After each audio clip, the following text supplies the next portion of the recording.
ছোট সময় খেলাটা দেখছি, খুব ভালো লাগছে। এখন অনেকদিন পরে আবার খেলা চালু হচ্ছে, আমার খুব ভালো লাগতেছে। প্রতি বছর এই খেলাটা আমরা দেখতে পারি। এই খেলা যেই অনুষ্ঠানটা হয় তার দেখে আমরা আনন্দ উপভোগ করতে পারি। আশা করি সামনেও এই খেলাটা হোক। বিসমিল্লাহির রহমানির রহিম। আমরা আসলে প্রতি বছর এই খেলাটা করে থাকি। এই হাডুডু খেলা বাংলাদেশের একটি ঐতিহ্যবাহী খেলা। এই খেলাটা অন্য অন্য খেলার তুলনায় অনেক পিছিয়ে পড়ছে। তা আমরা আমিরগঞ্জ ইউনিয়নবাসী দড়ি বালুকান্দির পক্ষ থেকে আমরা প্রতিটি বছর এই খেলাটি আমরা করে থাকি। আসলে অন্য অন্য গ্রামে এই খেলাটি নাই। তো এটা অত্যন্ত সুন্দর খেলা। আমাদের প্রধান অতিথিরা অনেক সুন্দর উপভোগ করে। তা আমরা মনে করি, আশা করি ভবিষ্যতে এই খেলাটি আমরা প্রতি বছরই যাতে অনেক সুন্দরভাবে খেলাটি আয়োজন করতে পারি।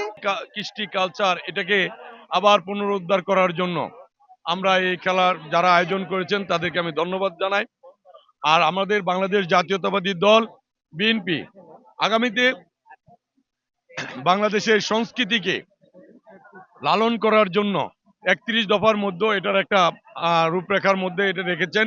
তা আমি আশা করব আমাদের যে বাংলাদেশি যে সংস্কৃতি আছে, যেটা হারিয়ে যেতে চলেছিল, সেগুলি পুনরুদ্ধার হবে।